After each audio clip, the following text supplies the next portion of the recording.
Baiklah, Assalamualaikum warahmatullahi wabarakatuh. Selamat pagi kepada mahasiswa Sosiologi Universitas Maritim Raja Ali Haji dimanapun Anda berada, terutama untuk mahasiswa Angkatan 2019 yang sangat saya banggakan. Alhamdulillah pada hari ini kita sudah masuk ke materi yang ke-9 untuk mata kuliah Identitas Sosial dan Dinamika Global. Pada hari ini kita akan mempelajari mengenai konsep gender dan identitas. Langsung saja, istilah gender itu pertama kali diperkenalkan oleh para ilmuwan sosial untuk menjelaskan perbedaan antara perempuan dan laki-laki yang bersifat bawaan sebagai ciptaan dari Tuhan, yang bersifat dan bersifat bentukan budaya yang dipelajari dan disosialisasikan sejak kecil. Pembedaan ini sangat penting karena selama ini sering sekali bercampur selalu mencampur adukkan antara ciri-ciri manusia yang bersifat kodrati dan yang bersifat bukan kodrati atau gender. Yang bersifat kodrati itu misalnya seperti Anda dilahirkan berjenis kelamin laki-laki, berarti kodrat Anda adalah sebagai seorang laki-laki. Dan sedangkan Anda dilahirkan sebagai seorang perempuan, maka secara kodrati Anda adalah berjenis kelamin perempuan, seperti itu. Sedangkan gender itu bukan kodrati, begitu maksudnya. Ini adalah definisi gender menurut berbagai pustaka. Gender adalah perbedaan antara laki-laki dan perempuan dalam peran, fungsi, hak, tanggung jawab, dan perilaku bentuk oleh tata nilai sosial, budaya, dan adat istiadat dari kelompok masyarakat yang dapat berubah menurut waktu serta kondisi tempat. Sedangkan definisi dari USAID, kesetaraan gender memberikan kesempatan baik pada perempuan maupun laki-laki untuk secara setara, sama, atau sebanding menikmati hak-haknya sebagai manusia. Secara sosial mempunyai benda-benda, kesempatan, sumber daya, dan menikmati manfaat dari hasil pembangunan. Terkait dengan teori gender ada dua. Yang pertama adalah teori nature dan yang kedua teori nurture. Adapun teori gender ini, yang pertama teori nature, yaitu menjelaskan bahwa keberadaan laki-laki dan perempuan adalah kodrati dan harus diterima apa adanya. Sedangkan teori nurture yaitu berbicara mengenai perbedaan perempuan dan laki-laki dari konstruksi sosial budaya yang menghasilkan peran dan fungsi yang berbeda. Kita jelaskan satu persatu. Terkait dengan contoh dari teori nature ini adalah laki-laki itu dinilai secara fisik. Secara fisiknya laki-laki itu dinilai perkasa, gagah, dan semua indikasi maskulin. Sehingga misalnya dalam pekerjaan sehari-hari, misalnya seperti nelayan atau petani di bidang pertanian, maka laki-lakilah yang cocok untuk melaksanakan pekerjaan tersebut. Karena pekerjaan tersebut identik dengan pekerjaan yang keras dan memerlukan tenaga-tenaga yang kuat, tenaga fisik yang kuat. Seperti itu. Sedangkan perempuan itu sangat identik dengan yang namanya lemah, terus lembut, lalu identik dengan manja dan semua indikasi yang feminim, sehingga cocok untuk melaksanakan pekerjaan-pekerjaan yang bisa dikatakan pekerjaan yang lunak seperti perawatan, pelayanan misalnya. Maka secara kodrati memang ada tugas yang ditukarkan dan ada yang tidak, namun saling melengkapi dalam implikasi gender dalam kehidupan masyarakat. Itu yang paling penting, fokus utama dari gender ini. Karena begini, antara laki-laki dan perempuan, apakah semua laki-laki itu bersifat maskulin? Tentu di fakta di lapangan juga ada laki-laki ini yang tidak maskulin, bahkan cenderung kemayu, cenderung lembut. Begitupun dengan perempuan. Apakah semua perempuan itu identik dengan yang namanya feminim, lemah, lembut? Justru ada juga perempuan yang mencerminkan sifatnya seperti seorang laki-laki. Maka jikalau kita berbicara mengenai teori nature, bisa saja seorang perempuan itu bekerja di bidang yang bisa dikatakan memerlukan tenaga fisik, kalau seandainya perempuan itu memang mampu di sana. Sedangkan laki-laki pun demikian juga. Kita juga melihat toh ada laki-laki yang bekerja di salon kecantikan misalnya, yang sebenarnya itu biasanya identik dengan kaum hawa, namun ternyata dikerjakan oleh seorang laki-laki. Itu tadi, laki-laki yang bersifat feminim atau laki-laki yang kemayu, lemah lembut, seperti itu. Lanjut mengenai contoh dari teori nurture, yaitu perbedaan perempuan dan laki-laki dari hasil konstruksi sosial dan budaya. Jadi yang pertama tadi nature itu berdasarkan kodratnya antara laki-laki dan perempuan, sedangkan teori nurture lebih memfokuskan perbedaan antara perempuan dan laki-laki itu dari hasil konstruksi sosial dan budaya, sehingga implikasi dampaknya pada ketinggalan perempuan dalam banyak aspek. Yang paling menonjol adalah perempuan tertinggal dalam kegiatan-kegiatan publik karena perempuan dikonstruksi perannya dalam peran domestik. Di beberapa atau sebagian negara di Timur Tengah, kalau kita lihat masih ada perempuan yang didiskriminasi, ya, maksudnya itu dipisahkan peran-perannya dibatasi peran-perannya dalam kegiatan publik. Contoh akuratnya mungkin di negara Afghanistan. Saya masih membaca berita, perempuan justru dibatasi dalam hal-hal atau kegiatan-kegiatan publik, yang perempuan identik dengan kegiatan-kegiatan yang bersifat rumahan saja. Jadi dilarang untuk berkegiatan, melakukan aktivitas di luar rumah. Sedangkan yang melakukan aktivitas di luar rumah itu semuanya dilakukan oleh kaum laki-laki. Nah, inilah yang dikatakan oleh contoh teori nature ini dikonstruksi oleh sosial dan budaya. Seperti itu. Sehingganya ada aspek-aspek yang membuat perempuan itu tertinggal dibandingkan dengan laki-laki.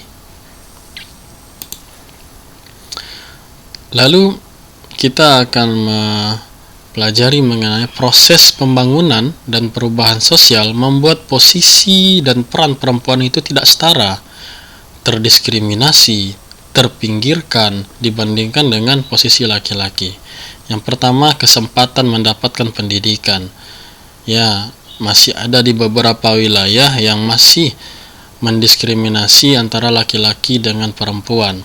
Antara perempuan masih dibatasi untuk mendapatkan pendidikan yang tinggi. Masih ada kata-kata atau kalimat yang mengatakan, toh mengapa perempuan harus mengecap pendidikan yang tinggi? Nanti kan akan bekerja, nanti kan akan menjadi ibu rumah tangga, toh nanti hanya akan melayani suami, membesarkan anak. Masih ada kata-kata kalimatnya seperti itu. Padahal kesempatan untuk mendapatkan pendidikan ini antara laki-laki dan perempuan itu sama. Jikalau Anda sebagai seorang perempuan mampu untuk mengecap pendidikan yang lebih tinggi, silahkan. Nah, itu yang ingin diutarakan oleh kaum-kaum yang mensosialisasikan mengenai gender ini, agar setara antara laki-laki dan perempuan dalam berbagai aspek, dan salah satunya adalah aspek pendidikan. Jadi tidak ada pembatasan bagi perempuan untuk mengecap pendidikan yang tinggi. Silakan untuk lanjut S1, silakan lanjut S2, silakan sampai mendapatkan gelar profesor.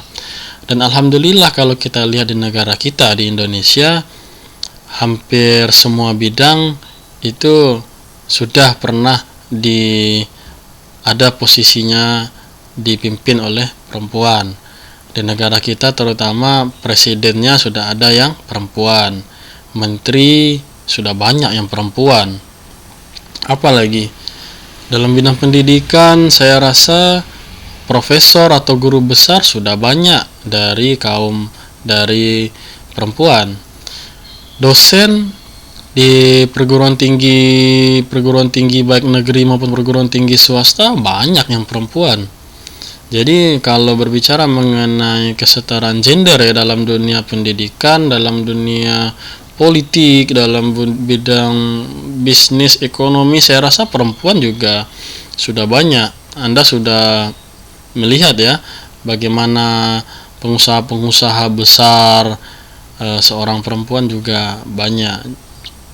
Alhamdulillah di negara kita saya rasa kesetaraan gender itu masih bagus lah. Jadi seperti itu. Lalu yang kedua, kesempatan memperoleh pekerjaan. Kita lihat kesempatan memperoleh pekerjaan antara laki-laki dan perempuan bagaimana, apakah sama. Jadi kalau seandainya perempuan itu memiliki kapasitas, memiliki kemampuan untuk bekerja di situ, di bidang itu, maka dia harus diberi prioritas. Jadi bukan melihat jenis kelaminnya, tapi lihat kapasitasnya, kemampuannya. Nah, itu yang ingin ditekankan kesetaraan gender ini. Yang ketiga, kesempatan untuk mendapatkan fasilitas dan layanan sosial. Ya, tentu tidak boleh membeda-bedakan ya untuk memberikan fasilitas maupun layanan sosial. Selanjutnya, kesempatan untuk membuka usaha baik antara laki-laki dan perempuan harus sama kesempatannya, tidak boleh dibedakan. Selanjutnya, kesempatan untuk duduk di pemerintahan dan lembaga perwakilan.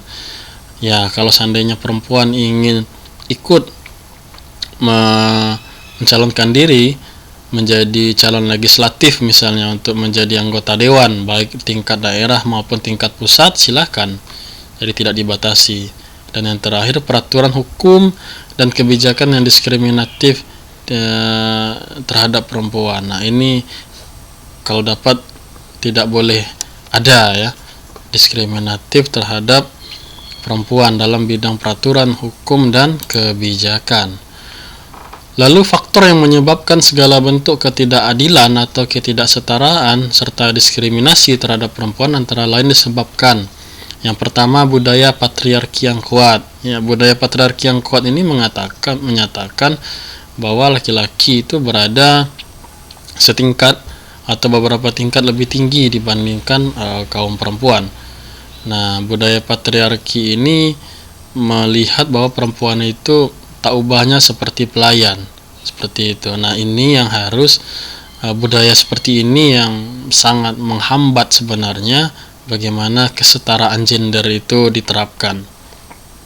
Selanjutnya, interpretasi nilai-nilai agama yang keliru. Nah, ini juga bentuk hambatan ya, bagaimana agama dijadikan sebagai sebuah mencari dalil atau alasan agar laki-laki itu memiliki kuasa penuh atas perempuan. Misalnya ada ayat-ayat suci dalam Al-Quran yang diambil mengatakan bahwa laki-laki itu adalah pemimpin misalnya. Memang benar laki-laki dianggap sebagai seorang pemimpin misalnya, minimal dirinya sendiri dan rumah tangga. Tapi dalam artian dalam dunia pemerintahan misalnya, dalam lembaga-lembaga yang ada di masyarakat, toh kalau seandainya perempuan itu memiliki kelebihan, memiliki kemampuan untuk memimpin, seharusnya diberikan saja kepada perempuan. Nah, itu yang ingin ditekankan di sini. Jadi semua orang itu sama, baik laki-laki maupun perempuan.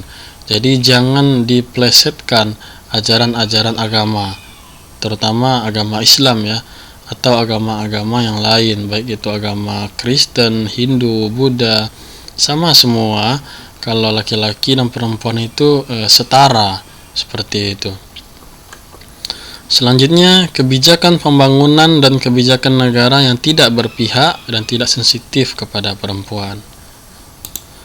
Oke, implikasi dari ketidakadilan berbasis gender ini yang pertama adalah marginalisasi pemiskinan ekonomi terhadap perempuan. Selanjutnya, subordinasi kepada perempuan dalam berbagai bidang, pendidikan, kesehatan, pekerjaan, keluarga, dan lain-lain. Selanjutnya, kekerasan atau violence terhadap perempuan. Nah, ini yang paling berbahaya ya. Bagaimana perempuan diberikan atau diperlakukan dengan cara kekerasan. Nah, ini yang sangat berbahaya dalam sebuah masyarakat jikalau ada paradigma bahwa perempuan itu dinilai atau dipandang sebelah mata. Nah, ini yang paling berbahaya, implikasi dari ketidakadilan gender ini. Dan yang terakhir, pelabelan negatif, stereotip pada perempuan. Nah, ini masih terjadi ya. Bahkan di lingkungan-lingkungan tempat tinggal kita, jikalau kita melihat ya, bagaimana perempuan yang bekerja, pergi pagi, pulang malam, terkadang masih ada penilaian negatif yang dilihat oleh tetangga misalnya, atau dipandang ini perempuan ini terlalu mengejar karir misalnya. Nah, pelabelan negatif ini yang masih ada dalam masyarakat kita kalau kita lihatnya. Nah, ini seharusnya tidak boleh seperti itu. Sebenarnya ketidakadilan gender ini juga dialami oleh laki-laki, namun yang lebih banyak mengalami dan dampaknya yang lebih besar terjadi justru pada perempuan. Menganalisis gender membantu memahami bahwa pokok masalah ketidakadilan terletak pada sistem dan struktur yang tidak adil atau tidak setara, dan perempuan menjadi korban dari struktur tersebut. Nah, jadi ada sebuah gerakan yang menyuarakan gerakan kesetaraan gender ini, yang namanya gerakan feminisme. Awal gerakan ini tumbuh berangkat dari kesadaran atau menggugat ketidakadilan, ketidaksetaraan, dan penindasan terhadap kaum perempuan. Gerakan feminisme ini akhirnya juga menyuarakan ya tatanan sosial masyarakat yang lebih adil, demokratis, dan sejahtera dalam perspektif feminisme. Adapun tujuan besar dari gerakan besar feminisme ini adalah yang pertama, meningkatkan kualitas hidup dan peran perempuan. Yang kedua, meningkatkan perlindungan bagi perempuan terhadap berbagai tindak kekerasan. Dan yang ketiga, meningkatkan kapasitas perempuan dan pemberdayaan perempuan. Lalu kalau kita lihat di slide ini, yaitu keengganan masyarakat untuk menerima konsep gender disebabkan. Nah, ada penyebab-penyebab kenapa masyarakat enggan atau tidak mau untuk menerima konsep gender. Yang pertama adalah konsep gender itu berasal dari negara-negara barat, sehingga sebagian menganggap bahwa gender merupakan propaganda nilai-nilai barat yang sengaja disebarluaskan untuk merubah tatanan masyarakat, khususnya di daerah timur ya. Contohnya di negara kita juga seperti itu. Yang kedua, merupakan gerakan yang membahayakan karena dapat memutarbalikkan ajaran agama dan budaya, karena konsep gender berlawanan dengan kodrat manusia. Nah, ini juga pemikiran orang yang enggan, tidak mau dengan konsep-konsep gender. Dan yang terakhir, berasal dari adanya kemarahan. Nah, menurut mereka seperti itu, karena adanya kemarahan dan kefrustasian, adanya frustasi kaum perempuan untuk menuntut haknya sehingga menyamai kedudukan laki-laki. Nah, Di Indonesia sebenarnya tidak ada masalah gender karena negara sudah menjamin sebenarnya ya, dalam undang-undang untuk menjamin seluruh warga negara mempunyai hak yang sama sesuai dengan yang tercantum pada Undang-Undang Dasar tahun 1945. Adanya mindset yang sangat kaku dan konservatif di sebagian masyarakat ya, yaitu mindset tentang pembagian peran antara laki-laki dan perempuan, dan sudah ditakdirkan dan tidak perlu untuk diubah. Misalnya, kodrati perempuan adalah mengasuh anak, misalnya. Kodratnya laki-laki mencari nafkah, bekerja di luar. Namun mindset ini terus berlaku sehingga mengabaikan fakta yang terjadi di lapangan bahwa semakin banyak loh perempuan di Indonesia yang menjadi tenaga kerja wanita ke luar negeri. Ya, dan mengambil alih tugas dari suami sebagai pencari nafkah utama. Demikianlah penjelasan saya terkait dengan kuliah kita hari ini. Semoga bisa dimengerti, dan mohon maaf jikalau ada salah dan janggal. Saya akhiri dengan wabillahi taufik wal hidayah.